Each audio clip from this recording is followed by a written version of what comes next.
In this video, we will discuss about the types of differential equation. तो पहले आप types of differential equation को understand करेंगे, then उसके बाद सॉल्यूशन पे जाएंगे. तो here we write down as types of differential equation. Differential equations.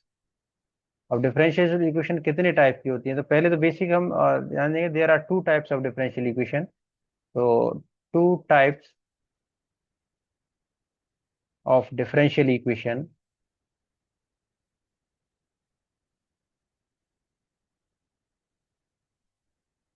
One is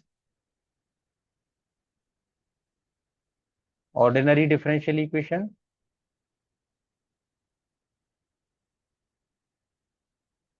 एक तो ऑर्डिनरी डिफरेंशियल इक्वेशन होती है जिसको हम शॉर्ट में ओडीई बोलते हैं. और दूसरी क्या होती है हमारी? Partial differential equation. Partial differential equations जिसको हम बोलते हैं पीडीई. तो ordinary differential equation and partial differential equation. अब जो ओडीई है, अब उसमें जैसे हमारे पार्ट आते हैं कि लीनियर और नॉन लीनियर है. सिमिलरली सो पार्ट उसमें पार्शियल के भी डिस्कस करेंगे. तो पहले आते हैं हम ऑर्डिनरी डिफरेंशियल इक्वेशन पर. तो फर्स्ट टाइप हम मेंशन कर रहे हैं ordinary differential equation. Ordinary differential equation. Ordinary differential equation में भी हम दो तरीके के केस डिस्कस करेंगे. वो दो तरीके के केस क्या होंगे? फर्स्ट होगा हमारा linear differential equation. Linear differential equation. Linear differential equation. और सेकंड पार्ट क्या होगा हमारा? Non linear differential equation. Non linear differential equation. Linear differential equation और नॉन लीनियर डिफरेंशियल इक्वेशन. ठीक है, दो पार्ट हो गए. अब देखिए ऑर्डिनरी. अब ऑर्डिनरी की डेफिनेशन क्या है? Ordinary we use one independent variable. One independent variable means जैसे D Y upon D x plus Y is equal to 4. तो ये ऑर्डिनरी का पार्ट है, इसमें वन इंडिपेंडेंट वेरिएबल यूज हो रहा है. तो one independent variable. One independent variable.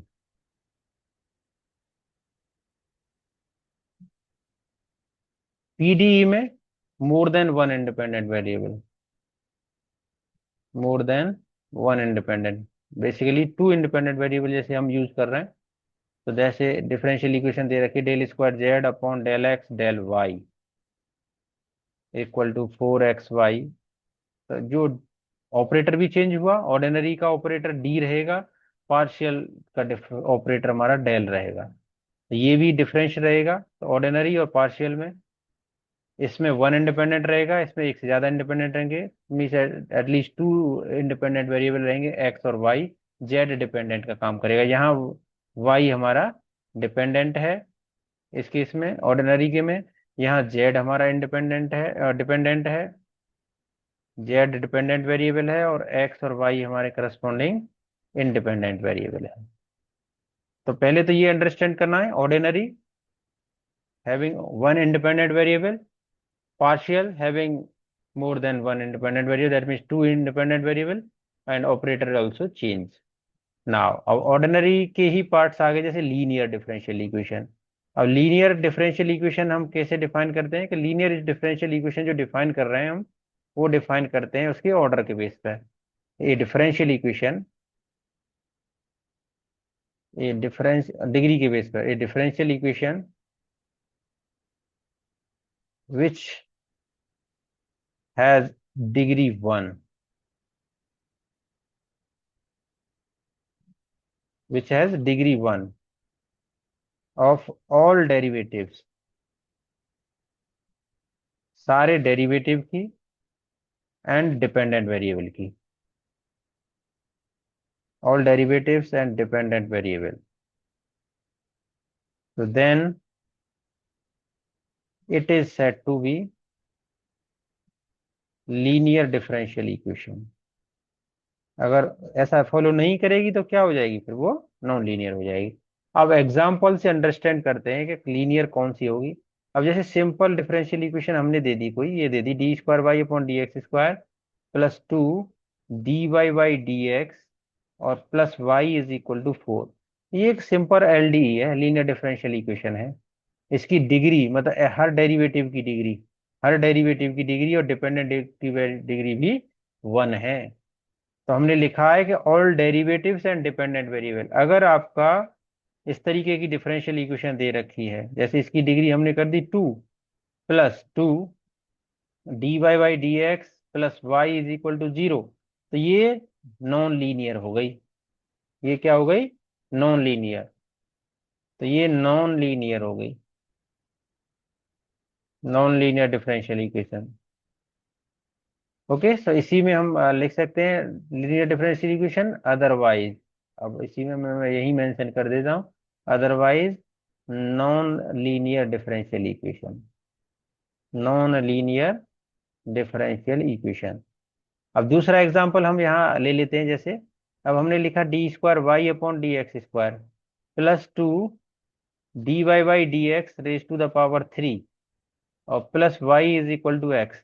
तो ये भी जैसे इसका एक्सपोनेंट हो गया ये, तो ये डेरिवेटिव है, इसकी भी पावर पावर 3 है, तो ये भी नॉन लीनियर का ही पार्ट है।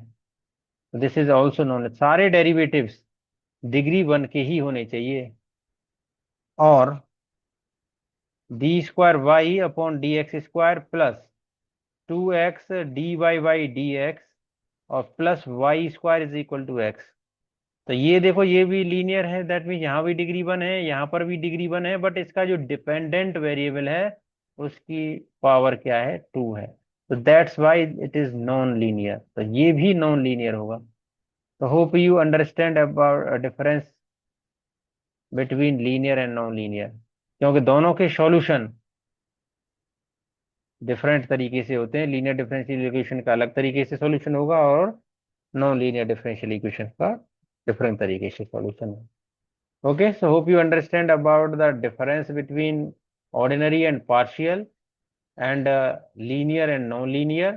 अब जब चारों डिफरेंट उनको हमने अंडरस्टैंड कर लिया, now we move to the solution.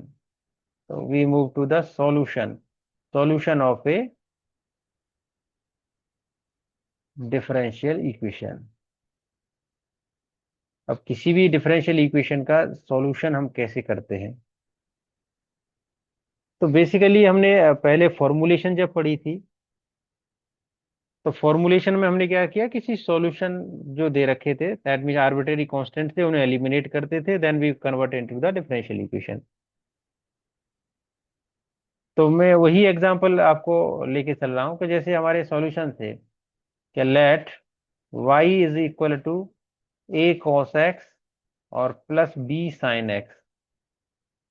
तो यहाँ से जब डिफरेंशियल इक्वेशन हमें बनानी है तो हम क्या करते थे, हमने एलिमिनेट किया हमने ए और बी को, कॉन्स्टेंट्स को एलिमिनेट करते हैं, हटा देते हैं। और कांस्टेंट हटाने के लिए हमने क्या किया, इसके डेरिवेटिव किए। तो d Y upon D x किया, तो हमने ए और कॉस एक्स का डिफरेंशिएशन होता है माइनस साइन एक्स, और बी और साइन एक्स का डिफरेंशिएशन हो गया कॉस एक्स। अगेन डेरिवेटिव किया इसका, तो ये आ गया ए कॉस एक्स हो गया और माइनस का हो गया बी साइन एक्स। तो हमने क्या किया था, यहाँ से we take minus sine as common, a cos x और प्लस बी साइन एक्स, और here we use this equation, so this gives as minus y. तो ये कन्वर्ट हो गई हमारी डिफरेंशियल इक्वेशन में। और डिफरेंशियल इक्वेशन क्या बन गई हमारी, d square Y upon D x square plus Y is equal to 0। तो ये सेकंड ऑर्डर की लीनियर डिफरेंशियल इक्वेशन हो गई, जिसकी डिग्री डेरिवेटिव की भी और डिपेंडेंट वेरिएबल की भी 1 है।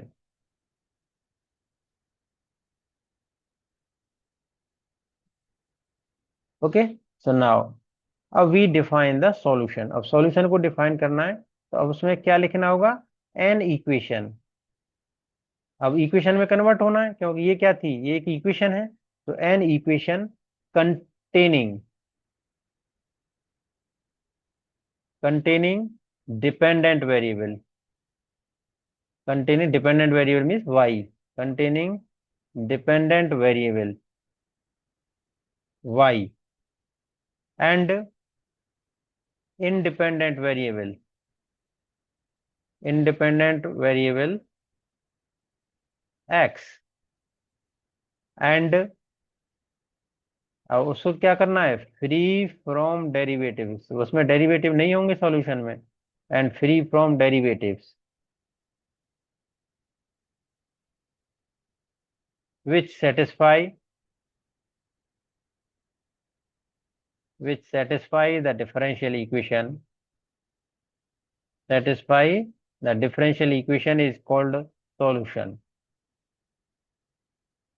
is called solution, or called primitive solution. Primitive solution method of the differential equation, of the differential equation. तो समझ गए, जैसे ये हमारा है, ये एक सॉल्यूशन है, ये किसका सॉल्यूशन है, ये इस डिफरेंशियल इक्वेशन का सॉल्यूशन है, जिसमें डिपेंडेंट वेरिएबल भी है और इंडिपेंडेंट भी है और फ्री फ्रॉम डेरिवेटिव्स भी है, और सेटिस्फाई करेगी उस कंडीशन को। दैट मीन अगर सेकंड ऑर्डर की डिफरेंशियल इक्वेशन है तो दो आर्बिट्रेरी कांस्टेंट हैं इसमें, आपने देखा है कि वन ए है और सेकंड हमारा बी है, तो डिपेंड करेगा डेरिवेटिव। जैसे फर्स्ट ऑर्डर की डिफरेंशियल इक्वेशन तो we use one constant, second order है तो टू, थर्ड है तो three. Now after understanding the solution of the differential equation, so here we write down as there are two types of solution, two types of solution। अब दो तरीके के solution होते हैं। पहला सॉल्यूशन कौन सा होता है, एक तो होता है जनरल सॉल्यूशन। पहला सॉल्यूशन होता है जनरल सॉल्यूशन। जनरल सॉल्यूशन में क्या होता है हमारा, which involve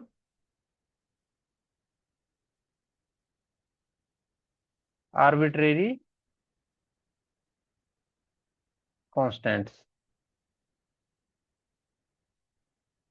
which involve arbitrary constant, जैसे ए बी और C1 हो गया, C2 हो गया, इस तरीके से इन्वॉल्व कर रहा है, तो that is called general solution. Okay, जैसे हमने एग्जांपल ले लेते हैं, तो y इक्वल टू जैसे ये दे रखा है a sine x plus b cos x, तो ये हमारे जनरल सॉल्यूशन हो गए। C1 e raise to the power x plus C2 x e raise to the power x, here these are general solutions. Now अब second part क्या आता है हमारा, पर्टिकुलर सॉल्यूशन। अब पर्टिकुलर सॉल्यूशन में भी obtain the value of arbitrary constants, so we obtain the value of arbitrary constant। अब arbitrary constants की वैल्यू ऑब्टेन करते हैं, okay, under the some conditions, आपको कंडीशन दे रखी होंगी, at x equal to zero, x equal to one, और इस तरीके की कंडीशंस दे रखी होंगी। तो जैसे कि हमने इनकी वैल्यू फाइंड आउट करेंगे अंडर सम कंडीशंस, जैसे ए की वैल्यू हमारी जीरो आ गई, बी की वैल्यू वन आ गई, तो तब वो सॉल्यूशन होगा। फॉर एग्जांपल ले रहे हैं हम यहाँ पर केवल, तो ये सॉल्यूशन ए जीरो रख दिया तो हमारा बी वन हो गया, तो सॉल्यूशन हो गया y equal to cos x. इसमें क्या होगा, सॉल्यूशन में ए और बी इन्वॉल्व नहीं है, तो that is called the particular solution of differential equation. तो उस डिफरेंशियल इक्वेशन का पर्टिकुलर सॉल्यूशन होगा। तो आप, ठीक है, तो फर्स्ट हमें यही अंडरस्टैंड करना है कि डिफरेंशियल इक्वेशन कितने टाइप की होती हैं, कौन कौन सी होती हैं, और फिर उसके बाद लीनियर कौन सी होती है, नॉन लीनियर कौन सी होती हैं। तो ये जैसे हमने जो लीनियर नहीं रही वो नॉन लीनियर हो गई हमारी डिफरेंशियल इक्वेशन, फिर उनके सॉल्यूशंस, और फिर उसके बाद कितने टाइप के सॉल्यूशंस होते हैं। तो hope you understand this. Now we will discuss about the first order first degree differential equation, जिसका ऑर्डर भी वन होगा, डिग्री भी वन होगी, और किस किस मेथड से सॉल्व करेंगे उनको, तो वो हम डिस्कस करेंगे आपके लिए नेक्स्ट क्लास में।